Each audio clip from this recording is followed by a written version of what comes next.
चलिए, तो आज की क्लास में जो है, इस क्लास में जो है डिस्कस करते हैं क्या सेंटर ऑफ मास। ठीक है, मैकेनिक्स का पोर्शन आपको पता चल रहा है करके। तो मैकेनिक्स में मैं स्टार्ट कर रहा हूं, आपके पास कौन सा पोर्शन मैं स्टार्ट कर रहा हूं, सेंटर ऑफ मास। हमने देखो मोमेंट ऑफ इनर्शिया देख लिया, रोलिंग मोशन देख लिया है, ठीक है, और उससे रिलेटेड जो हमने आपके पास जो टर्म्स होते हैं जैसे टॉर्क हो गया, एंगुलर मोमेंटम हो गया, उनके क्या क्या फॉर्मूले हैं ये सब हमने देख लिए। मोमेंट ऑफ इनर्शिया क्या क्या रिलेशन है, क्या क्या फॉर्मूले हैं, किस तरीके से क्वेश्चन बनता है, ये मैंने लास्ट क्लास में डिस्कस कर लिया है। इस क्लास में आप डिस्कस कर रहा हूं, इसमें दो चीजें बची हैं, एक बचा सेंटर ऑफ मास और एक बचा है वर्क डन, ठीक है, और वर्क एनर्जी थ्योरम। बात समझ नहीं है? चलिए, तो हम तो इसमें डिस्कस कर लेते हैं आपका सेंटर ऑफ मास, ठीक है, सेंटर ऑफ मास, ठीक है। अब सेंटर ऑफ मास अगर मैं बात बोलूं, जैसे सपोज के लिए आपने बचपन से हो सकता है कैलकुलेशन कभी ना कभी तो करी होगी, जैसे एक बॉडी में फोर्स लगाता हूं, ठीक है, जैसे मैंने कहा एक बॉडी है उसमें क्या लगाया, जरा बोलो, मैंने एक फोर्स लगाया। जब फोर्स लगाते तो आपको पता कि अगर मैं आपसे बोलो एक्सीलरेशन कितना होगा, तो आप एक्सीलरेशन बताते हो। एक्सीलरेशन क्या बोलते हो, जरा बोलो, फोर्स डिवाइडेड बाई मास। क्या बोलते हो? Force divided by mass. मुझे बताओ ये एक्सीलरेशन किसका है? इसमें एक पार्टिकल है, दो पार्टिकल है, बहुत सारे पार्टिकल हैं इस बॉडी के अंदर, बोलो। इस बॉडी के अंदर एक पार्टिकल है, दो पार्टिकल है, बहुत सारे पार्टिकल हैं, मल्टीपल पार्टिकल, तो एक्सीलरेशन किसका है? बोलो, ये जो एक्सीलरेशन मैंने लिखा है ये किसका एक्सीलरेशन है? ये एक्सीलरेशन है सेंटर ऑफ मास का। ये एक्सीलरेशन किसका है? सेंटर ऑफ मास का। सुनना, मैं बताऊंगा सेंटर मास क्यों वो आ रहा है करके। तो प्रॉब्लम क्या आती है ना, जब हम बात करते हैं आपके पास ऐसी बॉडीज के बारे में डिस्कस करते हैं जिसमें बहुत सारे पार्टिकल्स होते हैं, सिंगल पार्टिकल, नॉर्मल सी बात है, ऐसा कहां होता है जिसमें सिंगल पार्टिकल हो? डेली लाइफ में तो ऐसी बॉडीज होती है जिसमें मल्टीपल पार्टिकल होते हैं। जब मल्टीपल पार्टिकल होते हैं तो नॉर्मल सी बात है, उनके मोशन को स्टडी करना इतना आसान नहीं होता है। तो हम क्या करते हैं, हम ऐसे उनके मोशन की स्टडी करने की कोशिश करते हैं जिससे आपके पास सिंपलेस्ट कैलकुलेशन हो। तो अगर मैं बोलूं आपसे, अगर मैं बोलूं जैसे मैंने एक क्वेश्चन लिखा, मैंने कहा एफ फोर्स लगाया है, एम मास की ब्लॉक है, तो इसका एक्सीलरेशन क्या होगा? तो आप जो एक्सीलरेशन लिखते हुए आते हो वो कौन सा, किसका एक्सीलरेशन होता है? एक्सीलरेशन ऑफ सेंटर ऑफ मास। किसका एक्सीलरेशन होता है? एक्सीलरेशन ऑफ सेंटर ऑफ मास। अब आप ये क्वेश्चन आएगा कि भाई हम सेंटर ऑफ मास के एक्सीलरेशन को हम क्या क्यों बोल रहे हैं इस बॉडी का एक्सीलरेशन? क्वेश्चन ये अराइज होगा, मैंने कहा एक्सीलरेशन ऑफ सेंटर ऑफ मास, मैंने कहा इस बॉडी का एक्सीलरेशन क्या होगा, तो आपने एफ बाई एम बोला, नहीं बोला? और मैंने कहा ये आपके पास एक्सीलरेशन किसका होगा, जरा बोलो, सेंटर ऑफ मास का। तो क्वेश्चन ये अराइज होगा कि आप सेंटर ऑफ एक्सीलरेशन को इस बॉडी का एक्सीलरेशन क्यों बोल रहे हैं?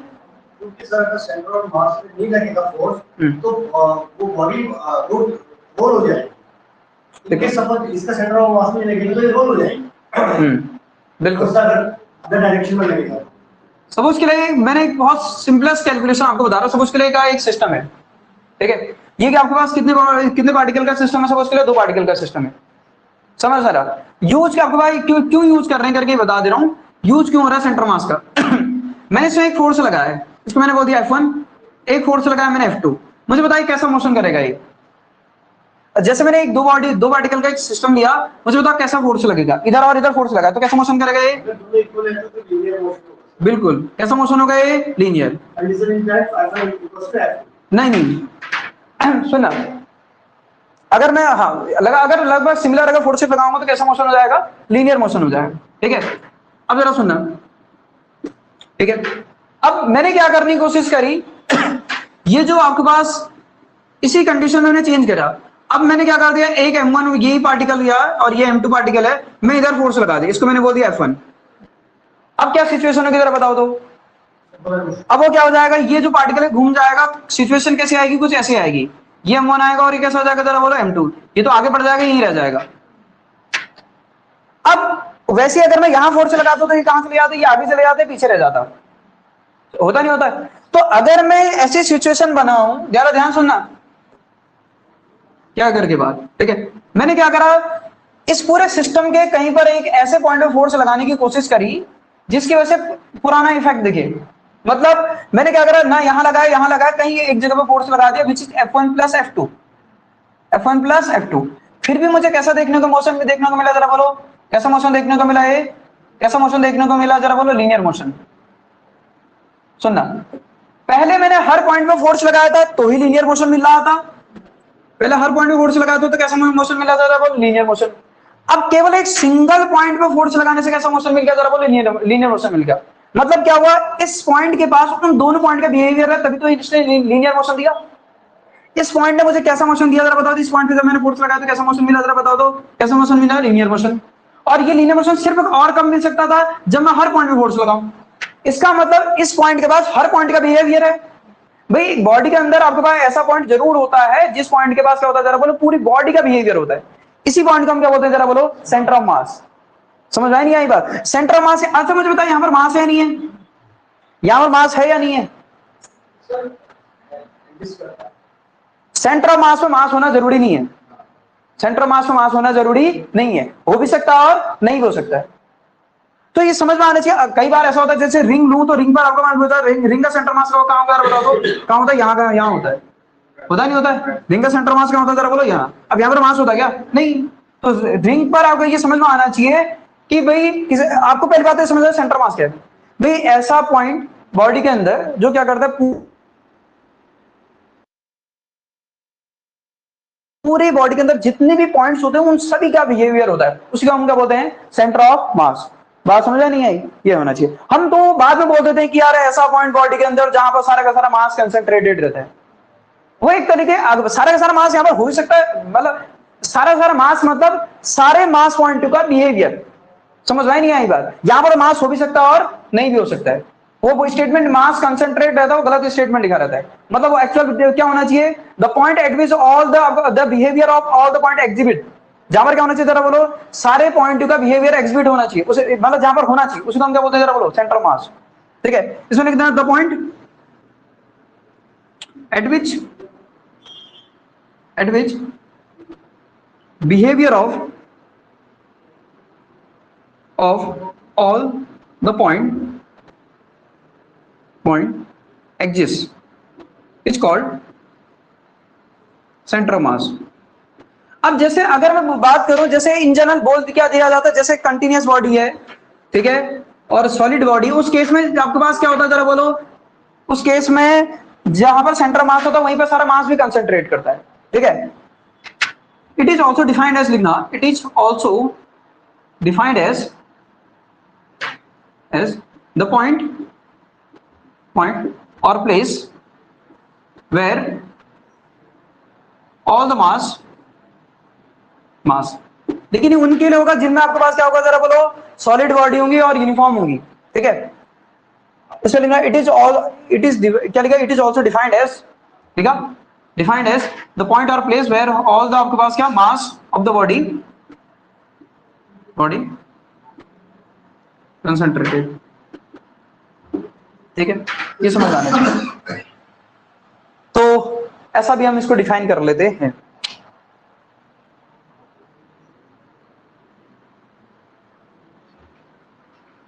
अब जरा देखो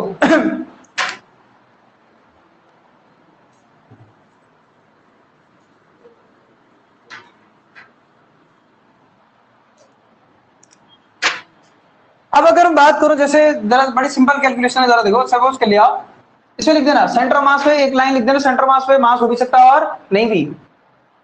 सेंटर मास में मास होना जरूरी नहीं है, लिख देना। मास हो भी सकता है और नहीं भी हो सकता है। Centre of mass of two particle system, centre of mass of two particle system. ठीक है, जैसे टू पार्टिकल सिस्टम के लिए अगर मैं सेंटर ऑफ मास अगर बात करूं, जैसे ये सपोज के लिए क्या, जरा बोलो? एक्स है, ये वाई है, जेड है। ठीक है, ये एक्स है, वाई है, जेड है। ये M1 पार्टिकल है, ये M2 पार्टिकल है। ठीक, सपोज के लिए ओरिजिन है, सपोज के लिए इस पार्टिकल की पोजीशन क्या है, जरा बोलो? यहां से क्या है, जरा बोलो? R1 है। इस पार्टिकल की पोजीशन क्या है, जरा बोलो? R2। इनका सेंटर मास सपोज के लिए यहां कहीं लाई कर रहा है।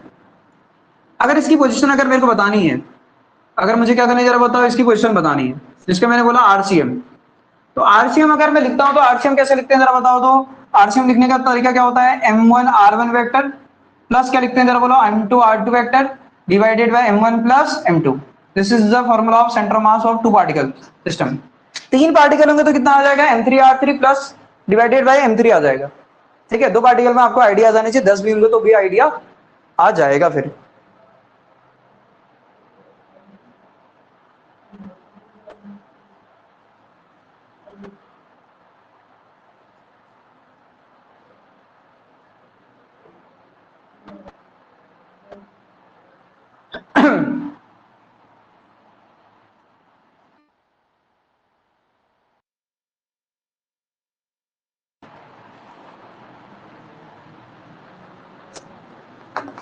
ठीक है, चलो हटा दे इसको। अच्छा मुझे क्या बता, चलो तो कोऑर्डिनेट के फॉर्म में बता देते। तो उसके लिए x1 है, ये y1 है, ये क्या जरा बोलो, इसके कोऑर्डिनेट x2, y2 है, देख सकते हैं सर। और इसके कोऑर्डिनेट क्या होंगे जरा बोलो, फिर इसके कोऑर्डिनेट क्या होंगे, XCM, YCM। तो इसको और क्या लिखा जा सकता है, अगर मैं इसी रिलेशन को अगर लिखूंगा तो कैसे लिख सकता हूँ, जरा देखो सुनना। मैंने इसके पोजीशन वेक्टर को कैसे लिखते हैं, XCM I cap plus YCM J cap, लिखते हैं नहीं लिखते। इसको क्या लिखूंगा जरा बोलो, M1 ऐसे रहेगा, ये क्या आ जाएगा, X1 I cap plus Y1 J cap, plus कितना आएगा जरा बोलो, M2 कितना आएगा, ये X2 I cap plus Y2 कितना आएगा जरा बोलो, J कैप, डिवाइडेड बाय कितना आएगा, M1 प्लस M2, आएगा नहीं आएगा। तो यहां अच्छा तरह देखो,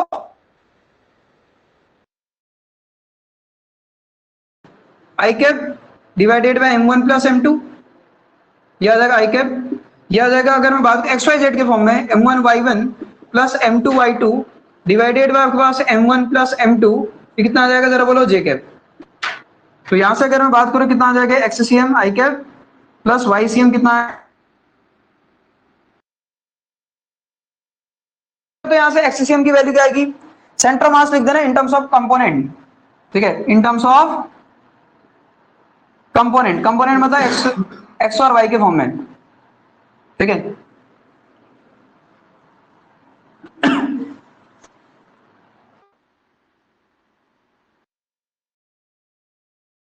क्या लिख सकता हूं, XCM की वैल्यू क्या आएगी जरा बोलो, M1 X1 प्लस कितना आएगा, M2 X2 डिवाइडेड बाय कितना आएगा जरा बोलो, M1 प्लस M2।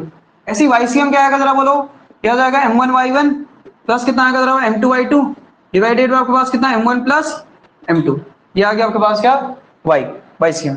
तो XCM, अच्छा ऐसे तीन पार्टिकल होंगे तो क्या आएगा, M3 X3 प्लस कितना आएगा जरा बोलो, M3 Y3 divided by M3 M3, ये तो समझ में आता है ना, ये तो लॉजिक है, ठीक है।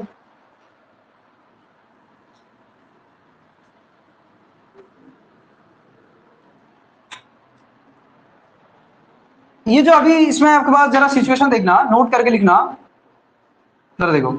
अभी आपने देखा था एक पार्टिकल कहां था, यहां था, ठीक है, एक पार्टिकल यहां था, ये कहीं सेंटर ऑफ मास था, इसको मैंने बोला R1 बोला था, इसको मैंने R2 वेक्टर बोला था, ये RCM था,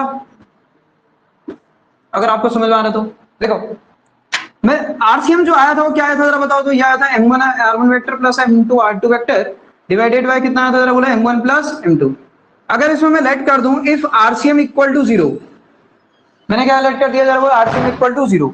RCM 0 होने का कहने का मतलब सेंटर मास कहां से लेके जरा बताओ तो, RCM 0 होने का मतलब ये कहां से लेके जरा बताओ, यहां गया। जब ये पॉइंट यहां आ जाएगा तो लगेगा कैसा जरा देखो, ये पॉइंट सेंटर मास यहां आ गया ओरिजिन पर, इधर क्या आ गया जरा बोलो, ये पार्टिकल क्या है जरा बोलो, यहां पर है, इसको मैंने क्या बोल दिया M2, या R2 डिस्टेंस पे, ये कितने डिस्टेंस पे होगा जरा बोलो, R1 डिस्टेंस पे, कहां से, सेंटर मास से। सिचुएशन कुछ ऐसी बनेगी, तो कैसा आएगा ये M1 R1 plus M2 R2 vector अगर लिखोगे तो कितना आ जाएगा जरा बोलो, 0 आ जाएगा। तो अच्छा यहां से ये M1 R1 vector equal to क्या आएगा, minus of M2 R2 vector. मैं सिर्फ मैग्नीट्यूड लिखूंगा क्योंकि वेक्टर वगैरह आ रहे हैं, तो मैग्नीट्यूड लिखूंगा तो कितना आएगा जरा बोलो, ये आएगा M1 R1 इक्वल टू कितना आएगा जरा बोलो, M2 R2। जब किस दो चीजों का प्रोडक्ट कांस्टेंट आता है तो आपको ये बहुत टाइम से पढ़ते हुए आ रहे हो, इसका मतलब M इंटू आर का प्रोडक्ट कैसा है जरा बोलो, कांस्टेंट है। तो M इंटू आर का प्रोडक्ट का कांस्टेंट है तो मतलब M इज इनवर्सली, यानी कि जो आपके पास है R is inversely equal to क्या जरा बोलो, M। मतलब मास जितना ज्यादा होगा सेंटर मास की पोजीशन उतनी ज्यादा क्या होगी जरा बोलो, पास होगी। फिर से सुनना मैं क्या कह रहा हूं करके, फिर से सुनो, देखो आपको करके बता देते हैं, पहले लिखो, चलो लिखो। जिस पार्टिकल का मास जितना ज्यादा होगा, जिस पार्टिकल का मास जितना ज्यादा होगा आर उसका उतना कम होगा, मतलब वो सेंटर मास क्या होगा जरा बोलो, उतने नजदीक। कहने का मतलब क्या जरा देखो, अगर आप ये मार्कर है, अब अगर बैलेंस कराओगे तो बीच में यहाँ कहीं से बैलेंस होगा नहीं होगा, यहाँ कहीं से बीच में से बैलेंस होगा ही होगा, यहाँ कहीं से बैलेंस होगा। अब अगर मैं ध्यान सुना, अगर मैं इस तरफ अगर मास बढ़ा दूं तो सेंटर मास कहां खिसकेगा, इसे इधर की तरफ खिसकेगा, उधर की तरफ खिसकेगा, कहां खिसकेगा, सेंटर मास। मैंने कहा अगर मास अगर बढ़ रहा है तो आर क्या हो जाता, कम हो जाता, मतलब आर किसका, हाँ सेंटर मास कहां की तरफ खिसक जाएगा, जहां मास आप बढ़ाओगे। मतलब अगर अब जरा देखो, पहले यहां कहीं से बैलेंस हो रहा था, यहां कहीं से बैलेंस हो रहा था, अब मैं इसको यहां से भी बैलेंस कर सकता हूं, ये कहां की तरफ शिफ्ट हो गया, उधर की तरफ। जहां की तरफ, ये ध्यान रखना, सेंटर ऑफ मास हमेशा कहां, किस पार्टिकल की तरफ शिफ्ट होता है, जहां का मास क्या होता है जरा बोलो, ज्यादा होता है। समझ में आई बात? तो समझ में आना चाहिए, लिख देना आपके पास क्या, centre of mass shift towards, ठीक है, कहां की तरफ शिफ्ट होता है जरा बोलो, हैवियर बॉडी की तरफ, ठीक है। इसमें लिख देना, so centre of mass shift toward क्या, हैवियर बॉडी। या आप ऐसा बोल सकते हो, भारी मास जहां पर होगा वहां की तरफ क्या होगा बोलो, सेंटर मास की पोजीशन होगी। थोड़ा करंट है, इस तरफ आपको किताबें रहती है, उसमें इस तरफ खाली 2-4 कपड़े रहते हैं, आप कहां से धक्का मारोगे सेंटर में, आपको इस तरफ भारी, उस तरफ आपको सही धक्का लगाना पड़ेगा, आपको उसको इसका हाँ और मैं बड़ी सा इस तरफ ज्यादा भारी है, किताबें ज्यादा भारी है, तो सेंटर मास हमको यहां से धक्का मारना पड़ेगा और बक्सा सीधे आगे खिसके। देखो भाई, तो अगर मैं बात करूं, दो पार्टिकल के सिस्टम के लिए R1 और R2 आप निकाल सकते हो, ठीक है। जैसे मैं अगर बात करूं, इसी में हटा दो इसको,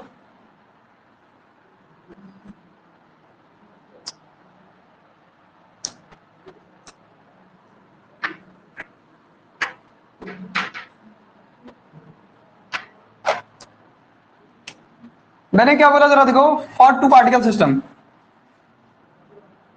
दो पार्टिकल सिस्टम के लिए हम सेंटर मास अगर बताने की कोशिश करें, जैसे मैंने कहा एक पार्टिकल M1 है, एक पार्टिकल M2 है, और इनके बीच की डिस्टेंस क्या है जरा बोलो, R है, और ये सेंटर मास है। यहां से कितने डिस्टेंस पे जरा बोलो, R1, इस पार्टिकल से R1 डिस्टेंस पे, और इस पार्टिकल से कितने डिस्टेंस पे जरा बोलो, ये R2। अगर आपसे बोले R1 R2 बताने के लिए, और R गिवन होगा, M1 गिवन होगा, M2 गिवन होगा, R गिवन होगा, आपको क्या बताना होगा, R1 एंड R2। कैसे करेंगे जरा देखो, ये ऑलरेडी आपको पता है, जरा देखो कैसे। अभी आपने देखा इस सेंटर मास के अबाउट, ये भी ध्यान रखना, सेंटर ऑफ मास के अबाउट जो M इंटू R का जो प्रोडक्ट होता है वो कैसा होता है जरा बोलो, कांस्टेंट। मतलब M1 इंटू R1 इक्वल क्या होता है जरा बोलो, M2 इंटू R2, होता नहीं होता है। तो और दूसरी लाइन आपने क्या देखी, R1 प्लस R2 इक्वल क्या लिख सकता हूँ जरा बोलो, R लिख सकते हैं, नहीं लिख सकते हैं। और यहां से अगर मैं, मुझे कैलकुलेट क्या करना, R1 किस फॉर्म में, M1 M2 और R के फॉर्म में। एक काम कर दो, R1 की वैल्यू यहां रख दो, या R2 की वैल्यू यहां रख दो, R2 की वैल्यू यहां रखोगे कितना आएगा, क्या आएगा, M1 R1 डिवाइडेड बाय कितना आएगा, M2 इंटू इक्वल कितना आएगा, R आएगा। R1 अगर मैं कॉमन लूंगा तो कितना आएगा, M2 plus M1 divided by M2 कितना आ जाएगा जरा बोलो, ये R आएगा। तो R1 की वैल्यू कितनी आएगी, यहां से जरा सॉल्व करके बताओ। R1 की वैल्यू आएगी M2 divided by M1 plus M2 into कितना आ गया जरा बोलो, R। This is the R1। अच्छा मुझे बताओ, R1 लिखा तो यहाँ M2 आया, ऐसे अगर R2 निकालूंगा तो कितना आएगा जरा बताओ। इसकी वैल्यू यहां रख दो, कहां, यहां रख दो, R1 की वैल्यू यहां रखो, M2 से M2 कैंसिल आउट हो जाएगा, तो R2 कितना आएगा जरा बताओ तो, इसकी वैल्यू यहां रख दो, कितना आएगा, M2 से M2 कैंसिल आउट, कितना आ जाएगा, M1 कितना आएगा, R तो आएगा डिवाइडेड बाय कितना आएगा, M1 प्लस M2, खत्म। अब आपको एक फॉर्मूला समझना है, जरा देखो जब मुझे R1 निकालना है, R1 निकालने के लिए किसका मास लिखना है, कौन सा मास को लिखना है मुझे, अगर मतलब इस मास पार्ट पे है, इस मास वाले मास पार्टिकल से डिस्टेंस निकालने सेंटर मास की, इस पार्टिकल से कहां पर है सेंटर मास, तो कौन सा मास लिखना है, दूसरा वाला। कौन सा, अरे मान लो इस अगर यहां से डिस्टेंस देखना हो तो कौन सा मास लिखना है, दूसरा वाला, divided by sum of mass into distance between two particle. मुझे अगर यहां से डायरेक्शन देखनी है, यहां से दूसरे पार्टिकल से कितनी पोजीशन का सेंटर मास, तो मुझे कौन सा मास लिखना है, ये वाला mass, divided sum of mass into distance between two particle. ये है याद करने का तरीका, ये याद करने का तरीका। अब मैं बताता हूं तुम्हें एक क्वेश्चन, जिससे आपको थोड़ा आइडिया आ जाएगा कि कैसे आपके पास ये फॉर्मूला अप्लाई करना है करके। क्या हुआ,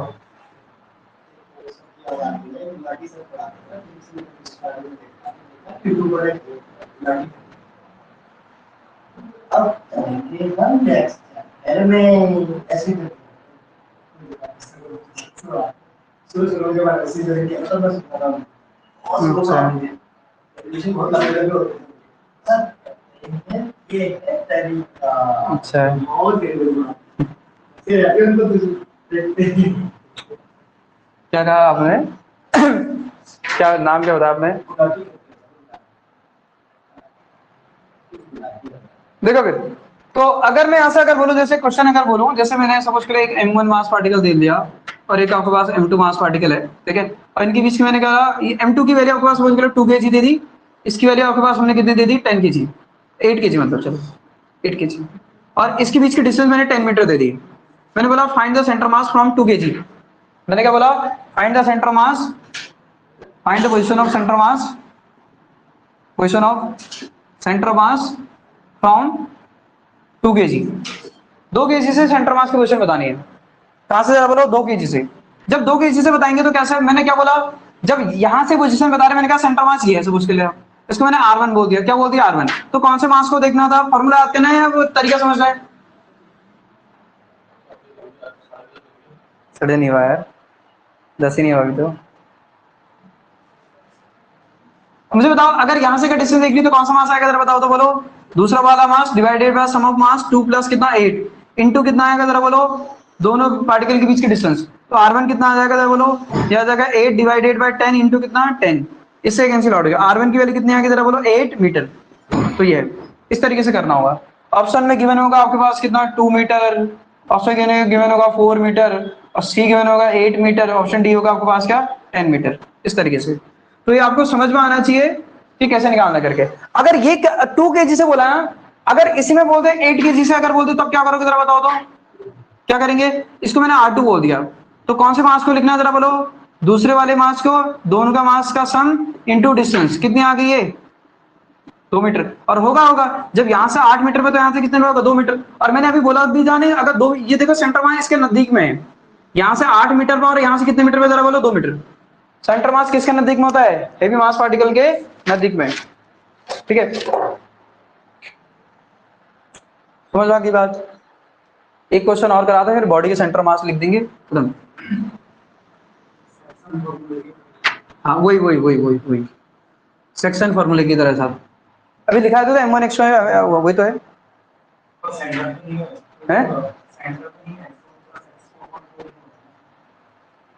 हाँ वो तो खैर अलग है। देखो फिर सुनो क्वेश्चन, लिखो find the centre of mass, find the position of center mass, find the position of center of mass from the figure, type मैं सब करा दे रहा हूं, ठीक है, ये x है ये y है, ठीक है, find the position of centre मास। तो देखो फिर एक पार्टिकल ये है, एक पार्टिकल ये है, एक पार्टिकल ये है, एक पार्टिकल ये है, 4 पार्टिकल है, ठीक है, ये 1 kg का है, ठीक है, ये चलो 1 kg का है, सिमेट्री दे दी, 1 kg का है, 1 kg का है, बहुत ही सिंपल दे रहेगा। चलो ये डिस्टेंस आपको 2 मीटर है, ये 2 मीटर है, ये 2 मीटर है, स्क्वायर है, चलो 2 मीटर है, ठीक है, सेंटर मास के क्वेश्चन बतानी है। देखो सेंटर अब कितने पार्टिकल है, जरा बोलो 4 फिर भाई यहाँ कितने कोऑर्डिनेट आएंगे, जरा बोलो 2, एक्ससीएम भी और आएगा वाईसीएम भी, जेड भी होगा तो जेड-सीएम भी आ सकता है, ऐसा नहीं कि मैंने एक्स और वाई लिखा है, जेड भी आ सकता है, ठीक है। तो इन जनरल अगर हमारे पास 2 ही कोऑर्डिनेट अगर मैं बात करूं, जैसे एक्ससीएम अगर लिखूं तो कितना आएगा, जरा बताओ, कितने पार्टिकल हैं, 4, तो कितना आएगा M1 X1 आएगा, फिर कितना आएगा M2 X2 आएगा, फिर कितना आएगा M3, कितना आएगा X3 आएगा, प्लस कितना आएगा M4 X4। अच्छा डिवाइडेड बाय क्या लिखूंगा, जरा बोलो, M1 प्लस क्या लिखूंगा, M1 plus M2 plus M3 plus M4। अच्छा मुझे एक बात बता, X1 X2 X3 क्या है, X1 X2 X3 कोऑर्डिनेट होते हैं, मैंने बोला तो सही आपका X और Y1, इसको मान लो X1, किसी को भी मान सकते हो लेकिन इसको मान लो, चलो X1 Y1 इसको मान लो, इसको क्या मान लो, जरा बोलो X2 Y2, इसके कोऑर्डिनेट को, इसके कोऑर्डिनेट को क्या मान लो X3 Y3, इसके कोऑर्डिनेट को क्या मान लो X4 और Y4, इसके कोऑर्डिनेट क्या है, जरा बोलो 0,0, इसके कोऑर्डिनेट क्या है, जरा बोलो, यहां से यहां 2 है तो कितना है 2,0, इसके कोऑर्डिनेट क्या है, जरा बोलो 2,2 है, इसके कोऑर्डिनेट क्या है 0,2, खत्म।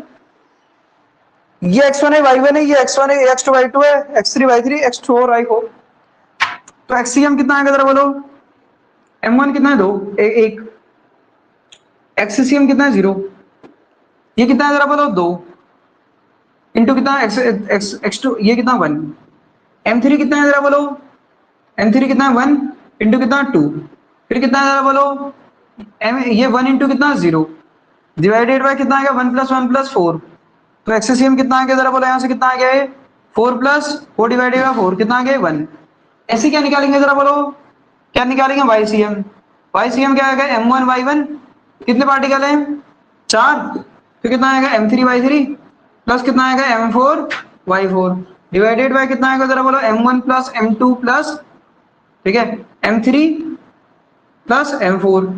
तो अगर मैं YCM अगर लिखूंगा तो YCM कितना आ जाएगा जरा बोलो, कितना आएगा ये अब जरा बताओ, M1 Y1 यानी कि कितना आएगा 1 इंटू कितना आ जाएगा 0 प्लस कितना आएगा जरा बोलो, ये भी इसका भी तो 0 आएगा, 1 इंटू कितना 0 प्लस कितना आएगा जरा बोलो 2 into 1 plus 2 into 1 divided by कितना आएगा जरा बोलो 4। तो सॉल्व करोगे तो फिर से कितना आएगा जरा बोलो ये 1।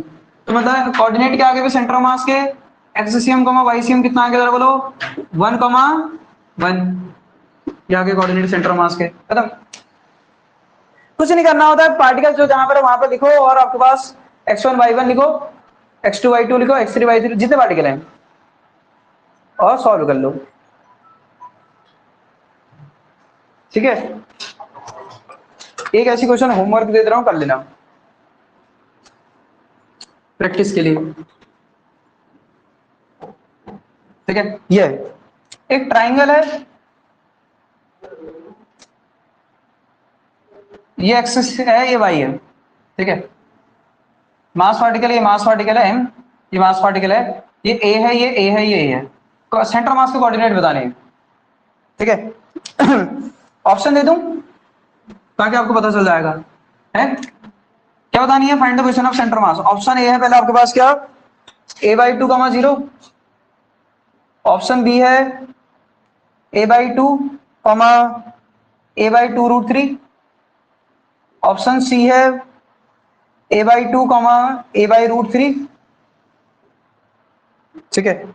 ऑप्शन डी है आपके पास क्या, a, √3 इंटू a, ये ऑप्शन, ठीक है। ट्राई कर लीजिएगा, जो आएगा बता देना, ठीक है। नेक्स्ट, चलो एक और बता देते हैं आपको प्रॉब्लम इसी में।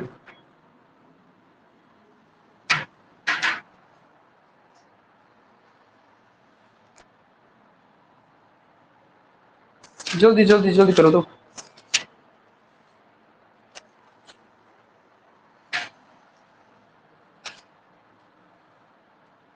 चलो एक और क्वेश्चन कर लो, चलो।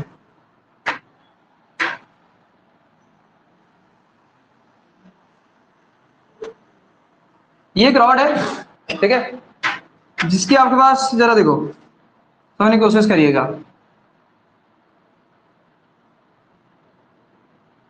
ठीक है। ये एक रॉड है, एल शेप्ड रॉड है। फाइंड द पोजीशन ऑफ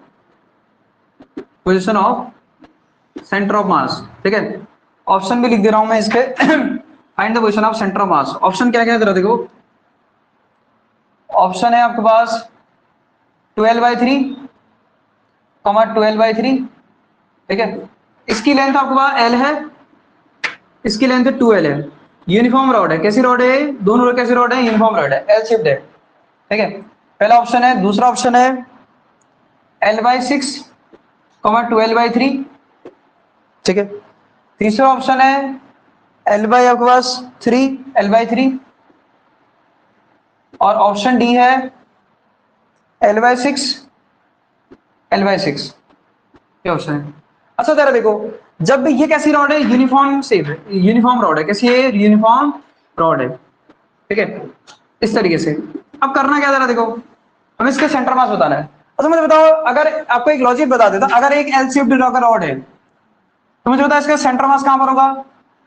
अगर मैं यहां से जरा देखो, लिख भी लेना, ये अगर मैं बोल रहा हूं ये x = 0 है और ये अगर x एक्सिस है, ठीक है, और ये x = L है, तो मुझे बताओ अगर ये x = 0 है तो इसका सेंटर मास कहां पर, यहां पर होगा ना, कहां पर होगा जरा, x = कितने पे होगा जरा, L/2 पर होगा, नहीं होगा।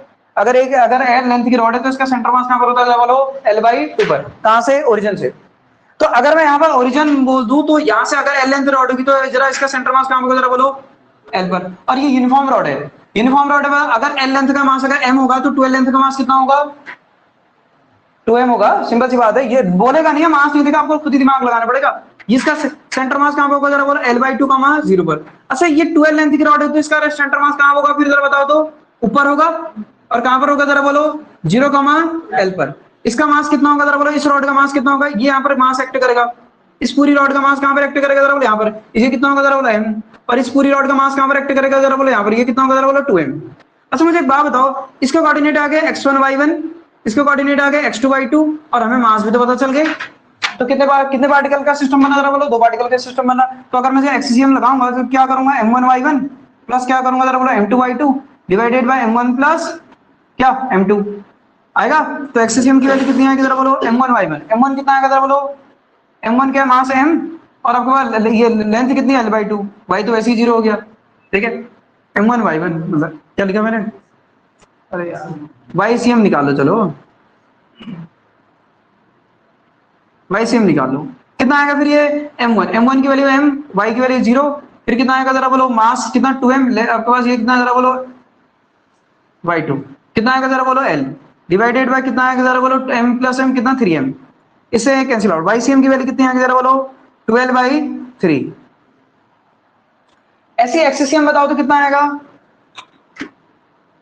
m1 कितना आएगा, x1 आएगा, m2 x2 आएगा divided by m1 plus m2। तो एक्सीसीएम की वैल्यू कितनी आएगी है m1 x1, m1 कितना है जरा बोलो, m1 मास m है l/2, इसका तो ये 0 हो गया डिवाइडेड बाय कितना 3m, m से m कैंसिल आउट, कितना आ गया l/6। तो कौन सा ऑप्शन हो जाएगा, l/6 और 12/3 ये हो जाएगा, ठीक है। जो जिसकी मैक्स पॉसिबिलिटी हो सकती है वो मैंने आपको बता दिया है। अब कुछ फॉर्मूले हैं उनको लिख लो, अलग अलग बॉडी के सेंटर मास के।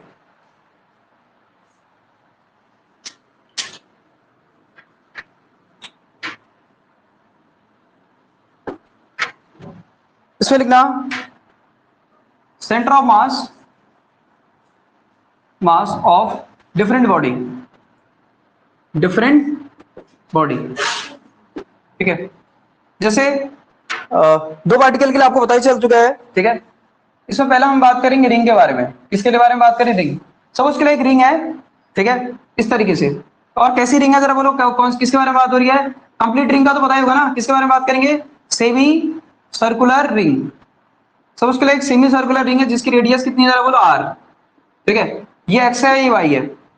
अगर आपको सेंटर मास अगर पूछ रहे हैं तो सेंटर मास इसका यहाँ कहीं पर होता है, ठीक है। इसका एक्सीसीएम कितना होता है जरा बोलो 0, YCM अगर मैं लिखूं एक्सीसीएम को YCM अगर लिखोगे ये 0 होता है, y होता है 2r/π। सेंटर मास कहां पर होता है जरा बोलो, इसको एक्सीसीएम तो 0 होता है, x में क्या है नहीं, y में कहां पर होता है जरा बोलो, ये हाइट कहां पर होती है जरा बोलो 2r/π। अब आपको सर क्वेश्चन किस तरीके से आएगा, या तो क्वेश्चन डायरेक्टली पूछ सकता है या फिर क्या पूछ सकता है, r की वैल्यू दे देगा और बोलेगा आपको रिंग का centre mass, semi circular ring का सेंटर मास क्या होता है, ये क्या जरा बोलो रिंग है, ये पता होना चाहिए रिंग है। यहाँ ध्यान में रखना, फिर से बोल रहा हूं, ये रिंग है ऐसे करके, ये रिंग है ऐसे, ठीक है। चलो दूसरा अगर मैं इसमें लिखूं, दूसरा आपके पास क्या, एक ट्रायंगुलर प्लेट, एक अगर ट्रायंगुलर अगर प्लेट है, ठीक है, जिसकी हाइट क्या है जरा बोलो h है, और ये आपका x है, और आपके पास ये क्या है जरा बोलो y है, ठीक है। ये क्या है जरा बोलो ट्रायंगुलर, ये बच्चे बिल्कुल यार बिल्कुल मतलब उसको दरवाजे को बंद कर देते ना, बिल्कुल इतना दिमाग ही नहीं लगाते यार।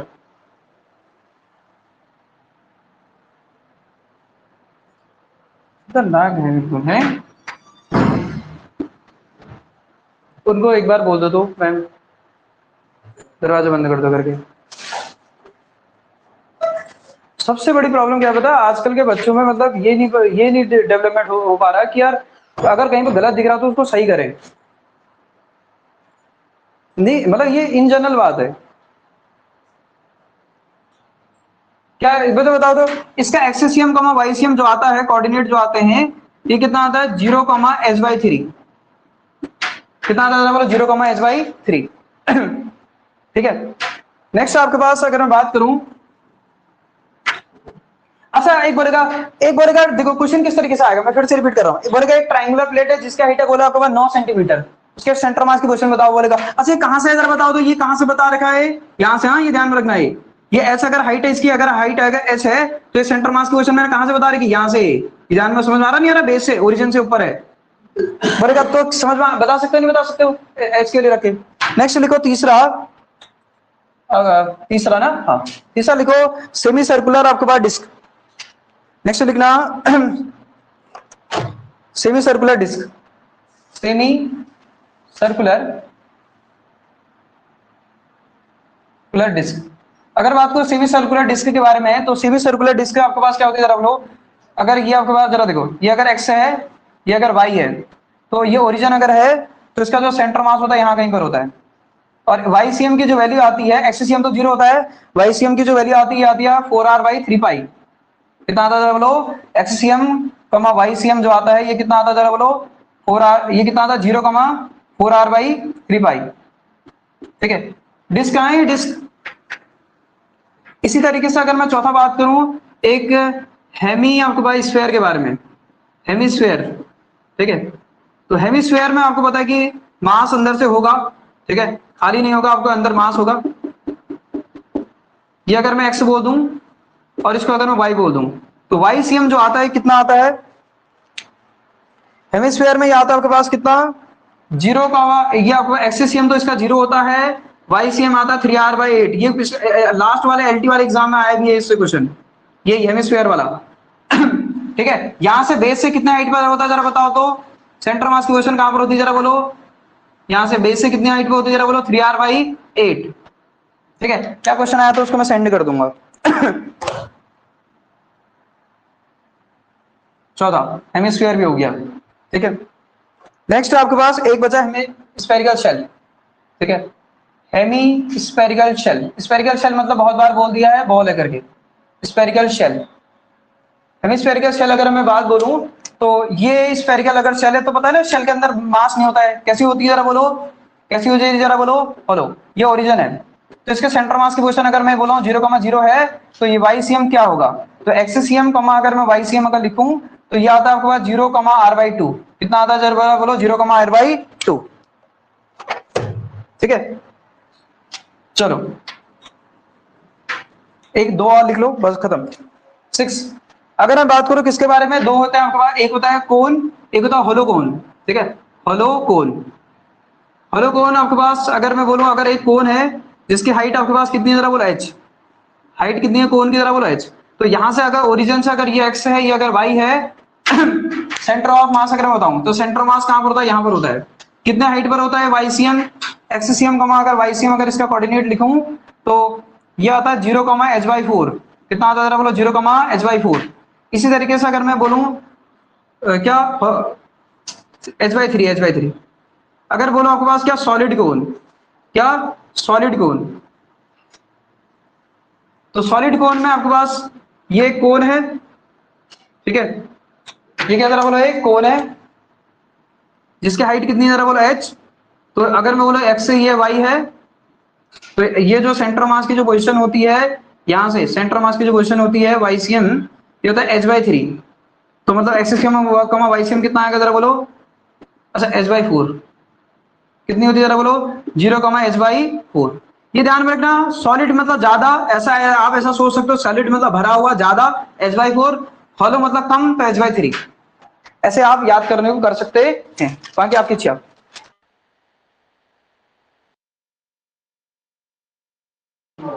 यहाँ पर ये सेंटर मास है, ये r/2 है हाइट। समझ गया, सेंटर मास लिखना था, ये सेंटर मास लिखना है। ठीक है, ये आपके पास कितना है h/3, सॉलिड के लिए h/4। ठीक है, अब आपको अगर इनको याद कैसे करना है, याद करने के लिए फटक से बता दूं ट्रिक है, कैसे याद करोगे सारी चीजें। अरे इनके सेंटर मास सबके याद हो गए, हाँ बाकी अब इनका इनका इनका दो तीनों का यार बता देता हूँ, जरा देखो फटक से बता देते हैं।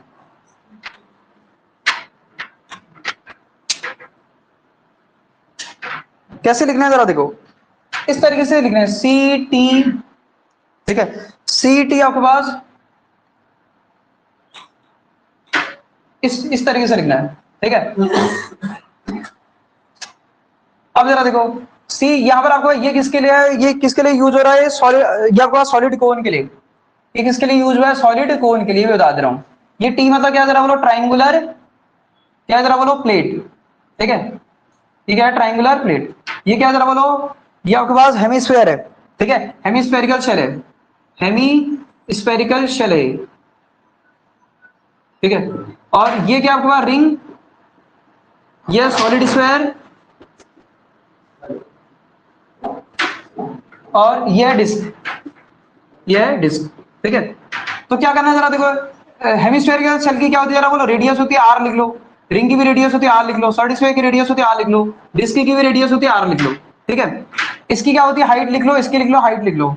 और होता नहीं होता है, इनकी हाइट तो होती है। अब जरा देखो क्या लिखना है, कैसे लिखना है, क्या जरा देखो, 4 3 2 2 3 4, फिर क्या लिखना है, पाई 8 3 पाई, ये याद करना है। कैसे लिखना है जरा देखो, कैसे याद कैसे कर रखो जरा देखो, सिनेमा टाइम ऋतिक रोशन श्रीदेवी, याद करने का तरीका। अब आपको आप याद क्या करना है, सिनेमा टाइम ऋतिक रोशन श्रीदेवी। सुनना मैंने क्या लिखा, सबसे पहले क्या लिखोगे जरा मुझे, ये हमेशा ये आर आर आर आर लिख लोगे। फिर क्या लिखना है, एच और एच, 4 3 2 4 3 2 2 3 4 पाई 8 3 पाई, ठीक है। याद करने का तरीका 4 3 2 3 2 3 4 उल्टा लिख देना, पाई 8 3 पाई। अब देखिए बाकी मैच कर लो, सेंटर मास ये आ रहे होंगे। समझ आई बात, ये याद करने का तरीका है। बाकी बात करेंगे नेक्स्ट क्लास में, ठीक है। और क्वेश्चन कैसा आ सकता है, जैसा आपको रेडियस दे देगा और बोलेगा रिंग का सेंटर मास कहां पर है, हाइट दे देगा, बोलेगा आपके पास इस ट्रायंगुलर प्लेट का सेंटर मास कहां पर होगा करके, बात समझे, या डायरेक्टली भी पूछ सकता है, ठीक है। बाकी बात करेंगे नेक्स्ट क्लास में।